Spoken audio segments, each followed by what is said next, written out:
Hey guys, thank you again for joining on our next video. As promised, after a very long delay, my apologies for that. We will be showing you how do you configure the DSP and equalizer settings for your Nakamichi DSP slash amplifier. It's going to be a two-part video. First part is going to show you and explain how do you connect your laptop or your cell phone directly with the amp slash DSP in order to get a successful connection. And the second part is where I'm going to show you how do you work with the interface, the laptop-based app that helps you configure the equalizer settings. I am going to show the configuration in the laptop, so basically in the Windows app, because you get a little more flexibility, you get more control, and you can get more detailed with your configuration. But you can do the same in your phone as well. So I'm going to quickly just breeze through how do you do that in your phone, and then we'll go into a detailed walk around and configuration settings using the Windows app.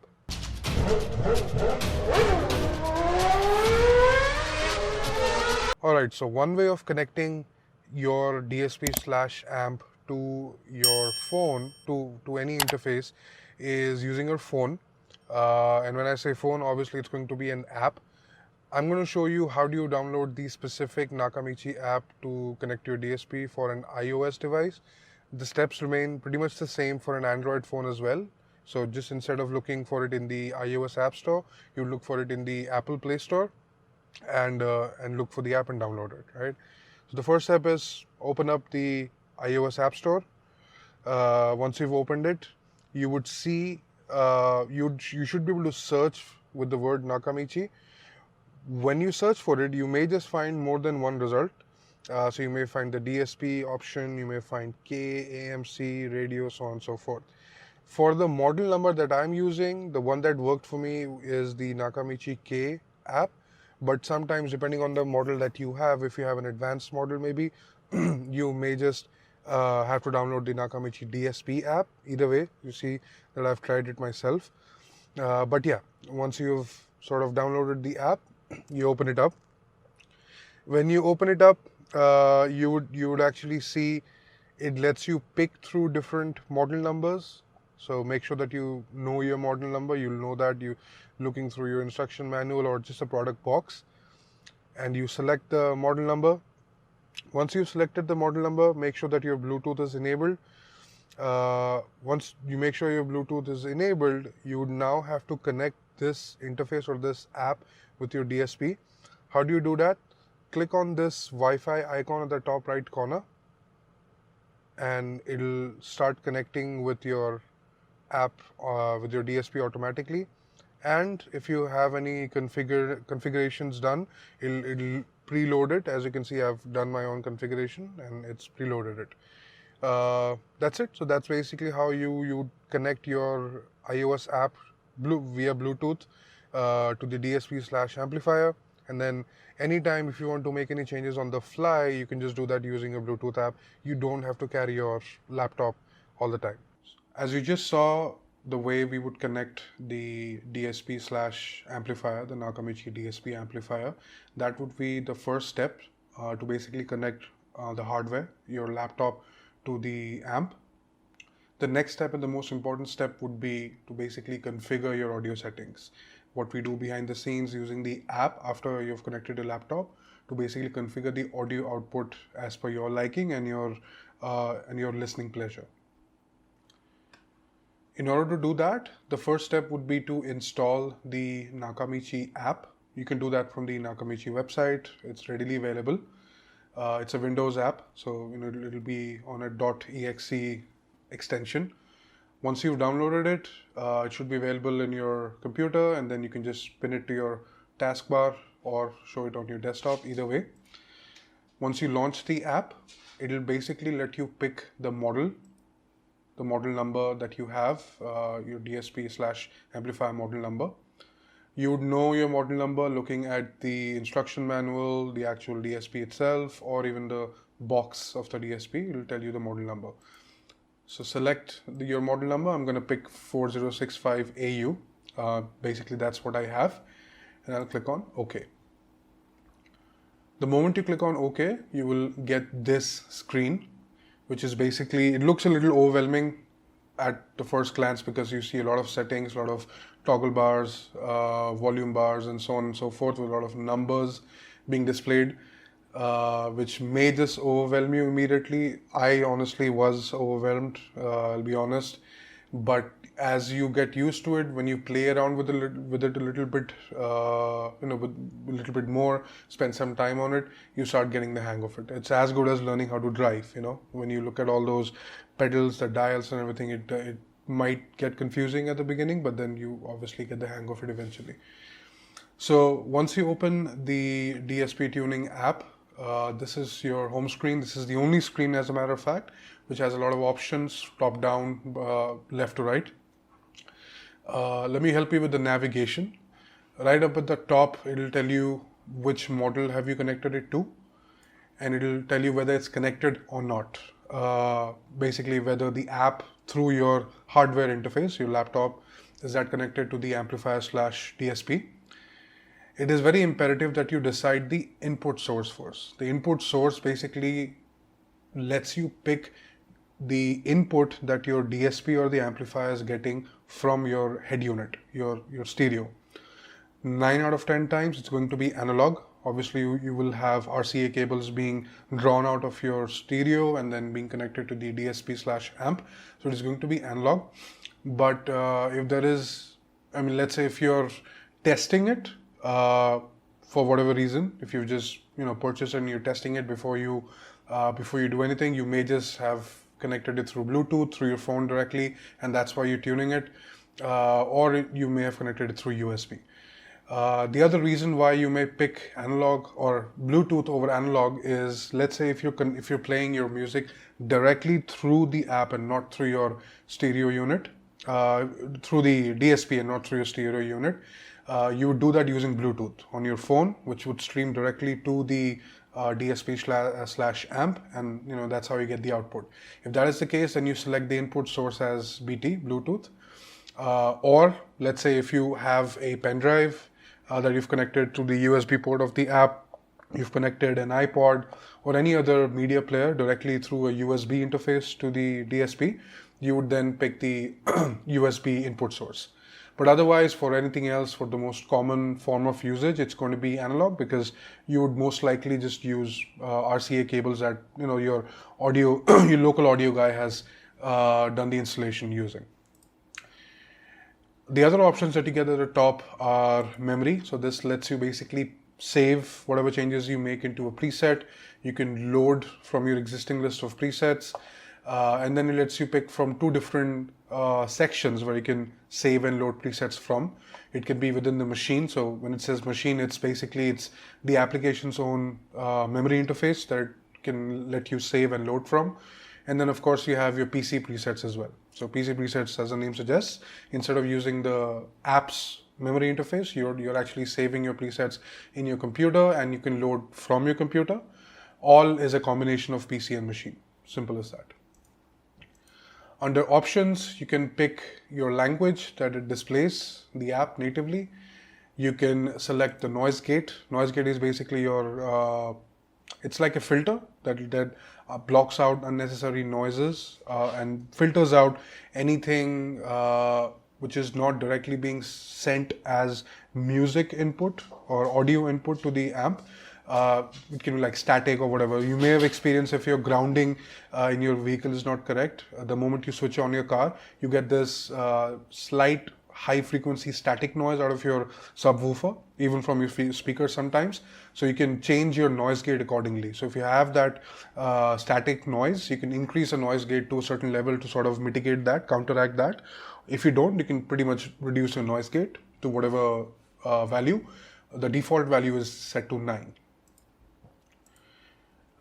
Reset, as the word suggests, reset will reset all settings, all configurations to default. Input volume lets you decide what is the input volume that you want to keep, minimum input volume that it lets you configure it under. So USB and Bluetooth. About is basically just device versions and about. Mixer, this basically lets you decide whether you want to switch on or switch off certain channels using the analog outputs, right? So obviously this the one that I've selected, 4065AU, it's capable of accepting 6-channel inputs and distributing 6-channel outputs. So 4 for speakers and 2 for subwoofers. It lets you switch on or switch off those outputs depending on the analog inputs that it has 4 analog inputs and 6 outputs, right? 2 for subwoofers and 4 for your speakers. So it lets you sort of toggle between them. So under analog 1, so depending on which analog input are you using to basically connect your stereo to the DSP, you can then play with these output settings. So let's say if it's analog 1, you can then enable output channel 1, 2, 3, 4, 5, and 6. Similarly, if you're using analog 2, you can enable all those for that as well. What matters here is the volume. So make sure that the volume for all channels is set to maximum, because otherwise it's not going to give you the correct output. Also, let's say if you're not using a subwoofer, dedicated subwoofer drawing out through the out channels on your DSP and amplifier, you can just keep them off. It doesn't matter. So that's what you get under mixer. When you click on audio, this basically lets you decide an equalizer, sort of an equalizer for the configuration for the frequency bar here. I always recommend setting it to flat, because you can then configure it the way you would like it to, instead of selecting a predefined equalizer.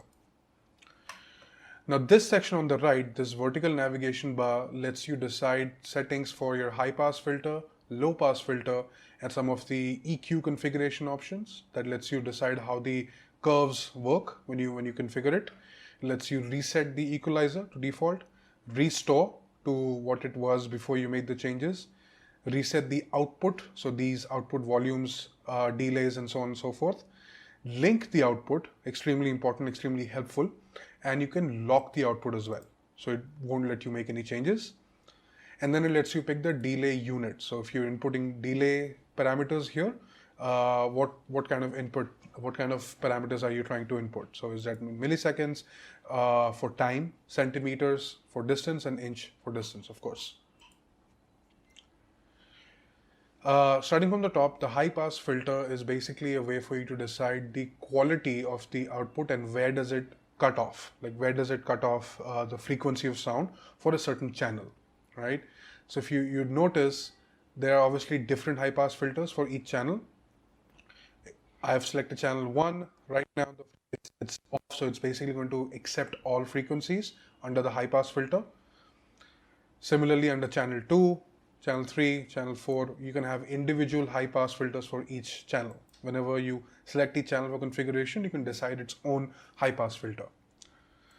Type basically lets you decide the quality of the output. So I always recommend selecting butter versus link and bezel, because butter would give you a little smoother output, little toned down curvature versus a very sharp curvature. You may want to select link RIL if you have a very powerful amplifier, maybe not this, but maybe a higher grade amplifier, just generally speaking, and extremely powerful, like a dual set subwoofer or something. If you do that, then you can basically get extremely sharp, high note, high frequency based responses. I always prefer butter over link and bezel. October is basically, so this part, OCT, lets you kind of decide the decibel level at which it cuts itself off in terms of the frequency level. It's not going to go beyond 24 decibel in terms of the actual volume that it cuts itself off on. Similarly, low pass filters, as the name suggests. So this is for high frequency, this is for low frequencies. So at what frequency should it cut off channel 1? It should not accept any input volume below this frequency, and your type and your OCT cutoff, which is basically at 24 decibels. GEQ and PEQ, what does this do? If I select GEQ, which is what it is by default, you see how when I move the curvature, and I'll explain more about these settings when we come to that, but when I move the frequency selector out here, you see how it doesn't really have a sharp movement, so it's relative to the other frequencies. So that means if I now select 2 and move that around, see how it moves in relation to how I changed 1. So that is GEQ versus that if I just quickly reset this, if I switch it to PEQ, you'd notice that I can actually move it around from left to right, top to bottom. So I can basically move it on the X and Y axis, versus that if I just select GEQ, I can only move it on the Y axis. So that means I cannot decide whether this frequency, am I wanting it to overlap with another frequency or wanting it to fall after or below a certain frequency. You honestly, most of the times you wouldn't have any need to do so unless for whatever reason you prefer listening to, let's say, higher bass frequencies towards, I mean, on a very mid-tone sort of a level versus where they should be towards this side on a low frequency note. So that's basically what PEQ and GEQ does. Resetting would obviously, as I said, it'll reset it. Restore would restore it. Reset output would reset all these output parameters. Link output, what it does is whatever changes that you're making on the left side, so channel 1, it'll copy everything to the right side, which is going to be channel 2. Similarly, any changes that you make under channel 3, it'll copy everything under copy all of that to channel 4. And copy right to left is just the other way around. If you're configuring channel 2 and you've done it once, you obviously don't want to repeat the process. You want the frequencies to be the same on your left and right channels. You'd want to copy all of that over, so you just select copy right to left and it copies everything over. And I recommend keeping this enabled because otherwise you'd have to do it twice versus just having to do it once for each of your 4 channels. And that's about it. So that's basically what this navigation does. Now let's talk a little bit about these settings under each channel. The first thing that you would do is when you select, so you would actually select each channel to do their own individual configuration, right? So when I select channel 1, I can then configure each of my 15 frequencies, and it's a 15 band equalizer, as you can see, depending on the model number that you have. You may have a higher 24 band, 30 band equalizers as well, but this is a 15 band equalizer. Each channel will have its own set of 15 band equalizers that it will let you configure, right? Before you make changes here under the actual frequencies, it makes sense for you to make sure that you have the right volumes set up. This is your actual preamp overall volume that's being outputted of the DSP. It's recommended that you keep it here. I mean, default. You don't bring it down below the default level. This is basically where you decide the actual delay unit. So if I say -1 decibel, give me just 1 second. All right. So when you've selected your channel that you'd like to configure, the first setting is where you can decide the volume, the actual output of that channel. If you want to reduce it, increase it. You obviously can't go below 0 decibels because this is the base volume that it should have. But you can reduce it if the need be. Like for example, if you have, let's say, for whatever reason, if you have high-powered coaxial speakers at the rear, but not so powerful speakers up front, you'd want to probably reduce the volume at the back a little bit just to bring it down to a matchable level. And that's probably going to be channel 3 and 4, so that's where you want to reduce the volume. That's the only reason why you want to do it, otherwise there's no need to. This setting lets you change the polarity or the phase of the output. So right now it's 0 degrees. I can reverse it to 180 degrees. So what it really does is, trebles, basically if the sound is going from top to bottom, it'll go from bottom up. So that's about it. I mean, it doesn't, if you're changing it here, it makes sense to change it on the other channel as well, just so that you have balance. Otherwise, there's no need for you to do this. This will completely mute the output from one channel. And this is a very important factor. This is delay.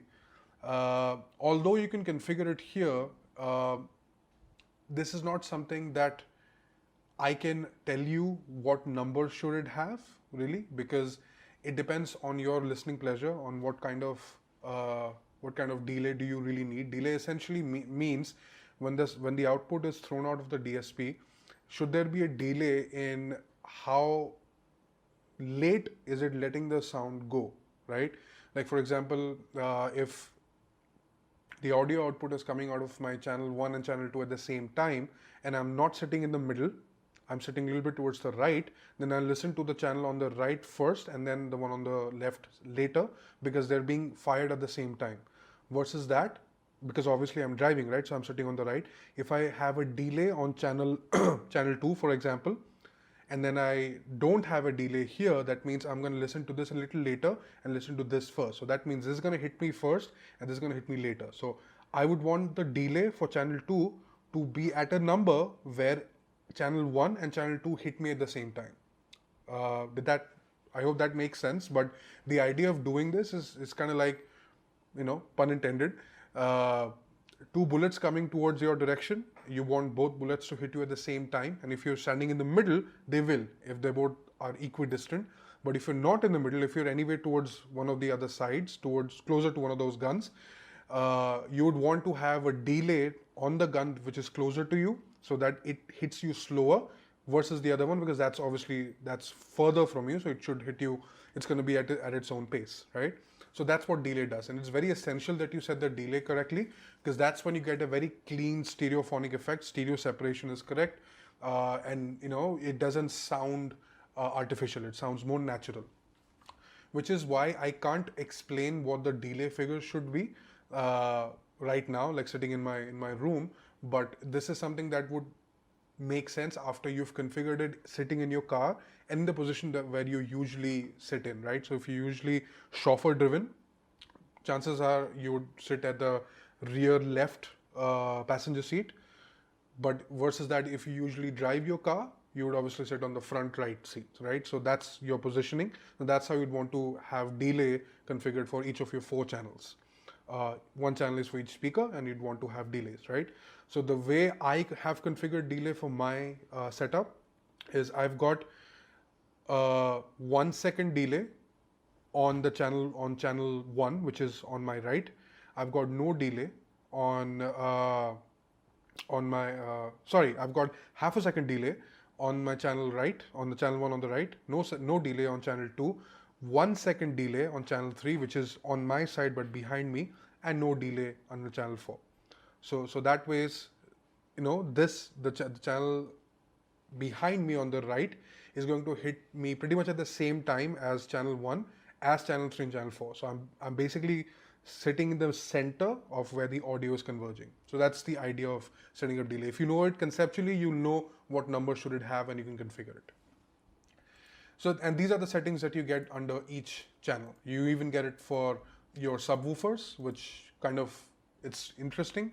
But yeah, I mean, you wouldn't really have to set your delay for your 5 and 6 channels, because they're basically for your subwoofers and they have different frequency altogether. All right, now let's talk about this frequency band. So this is fairly simple. This is where you can actually configure each of your 15 bands in the equalizer, and you can sort of push them up, push them down. If it's under GEQ, if you've switched it to PEQ, as you can see, I can place the first frequency all the way, as weirdly as it sounds, but I can put it all the way towards the right, so after my highest frequency as well, which basically means I'm not going to hear it at all, right? So that's that's basically how you'd configure it. I can move these, this is basically how I configure it. Now, the most common question that I get is, what parameters should I set these under, right? How should I configure this? Should it be a zigzag? Should it be flat? Should it be a wave? A wave is essentially, this is your wave, right? So 3's here, 4's here, 5's here, 7, right? So that's essentially how you imagine a wave to be. But then, yeah, you can even do it this way, so that you sort of get a little more of a wave effect. They even call this a mountain view, or a mountain sort of a configuration. Some people call it wave. Either way. So how should you configure it, right? The first thing that you have to keep in mind are the limits of your speaker. You should really know, if you've got a very expensive set of coaxials, or these are just simple coaxials, or are these components, what kind of material have been used, tweeters, are they silicone dome tweeters or are they just regular tweeters? So as long as you know the quality of your hardware, you can then configure it accordingly, right? You can then push your boundaries as much as you want to, as long as your hardware supports it. But the actual concept, I mean, the fundamental concept behind this is always try to keep the frequency band in the form of a wave, so that each frequency follows the one before it and the one after it, and they sort of talk to each other. There is no harsh difference, or there's not like a major difference between one frequency or the other, right? So it shouldn't be like this. So I've got one here, I've got two here, I've got three here, four here. It shouldn't be like this. So that means I'm prioritizing certain frequencies and deprioritizing the ones that are right next to those prioritized frequencies, which means the output is not going to be correct. So I'm not going to hear the sound the way it is designed to be heard, and I'm just not going to get the right quality. The idea is always to keep your frequency band as wavy as possible. Start off on a flat frequency band like I have here, and then start with your highest notes first. So start with the trebles first, so that you start getting the clarity. Clarity is most important because you're in a cocooned environment, you're inside a car. Bass you will get anyway. I mean, as long as you have good set of speakers, you will always get that thumping output, especially if you have subwoofers. But the idea is for you to be able to get that clarity, and clarity essentially means higher notes and mid notes, right? So always play around with your high notes first, and these are the most sensitive because as you'd notice, your tweeters are probably 1/4 the size of your actual mid-range speakers. So they're extremely sensitive, they're extremely powerful, so they don't really need to be that big as your mid-range speakers. So a slight movement on your higher frequency bands, you'll immediately hear the effect when you're listening to a song, right? So try and move your higher notes first, slightly, not a whole lot. So as you can see right now I'm in 0. I can move it up to a +10 level, which is basically changing it by 100%. I move it up further, this is changing it to by 200%. That's a significant change. Before you reach that level, try and change it to by like 50% and see the output that you're getting, right? Bring the next one up as well. So try and keep these bands as less distorted as possible. So you see how you have this bend right here? Try and avoid having these bends, right? Try and just keep them kind of like this. So as linear as possible, or as they probably don't even have to be absolutely linear, but even if there's a slight curve, that curve should be as gradial as possible, right? It shouldn't be like this. It shouldn't be like this. So yeah, so that's where you should start, and then keep going further, right? If you notice that I've moved 15 and 14 slightly up, so I don't really have a lot of room for 13. So chances are you'd ideally, if you're moving your frequencies to this scale, so not more than 50%, chances are a lot of your frequency notes would probably not move a whole lot, right? So you wouldn't really want 13 to be like this. Unless, I mean, for whatever reason, let's say if you're listening to a lot of jazz, where you don't really want extremely high sharp notes, you probably want your mid trebles or mid sharp notes to be higher. If that's not the case, you'd probably want it to be something like this, slightly high up, or even probably below, right? So depending on, again, as I said, on the quality of your hardware, if you have extremely good quality tweeters, let's say if you have components, you obviously have split tweeters. If that is the case, you probably want to just reduce your mid high notes maybe below 0, right? Because now they're amplified. Now they're not running stock, they're amplified. So you can play around with it. And similarly, these are your mid notes where you actually get your vocals. Most often, I mean, depending on the kind of music that you listen to, as I said, as you probably know, I listen to a lot of classic rock, metal. I like to listen to a little bit of vocals. I don't like them to be very muted. So yeah, I just bump them up ever so slightly so that I get to hear them. And then you move up to your low frequencies, which is basically what you know as bass, right? When it comes to bass, you'd notice that low frequencies cover a lot of area, almost 40 to 45% versus your mid and high notes. That means you have a lot of room to play with. So I can basically merge my mid low notes to my absolute lows and my extreme lows, right? So this is how I move them. I can merge them. I can keep the curvature a little steep. And this is what I was referring to earlier. So if you have a very good quality pair of subwoofers that have the capacity to give you that sharp thump, you can have these sharp peaks if you want to, right? You can merge two frequencies together so that you don't get a very low level humming bass frequency, but you instead get those sharp thumps if you merge your frequencies around. And similarly, you can play around with your vocal notes. 5, 6, 7, 8, 9. These are essentially your mid vocal notes. 4, 5 are low mids, and then further down. So yeah, so that's how I would recommend it. I mean, not this wave, of course, but if it's me, I would just probably put it somewhat like this, kind of like this. I'd probably bump up 15 a little more, so just to get that little bit of clarity, right? Keep the curvature a little steep on my high notes. Yeah, so this is essentially how we really wanted. So essentially flat towards the middle, little pointy towards the ends on your bass and high notes, and that's pretty much it. So now that I've linked my outputs, you notice that when I do this, there you go. So all the changes that I did under channel 1 and channel 1 I have now copied over under channel 2. And now if I select channel 3, channel 4 is also pre-selected. So any changes that I make under channel 3, which is basically my rear left, all of that will be copied over on my rear right as well.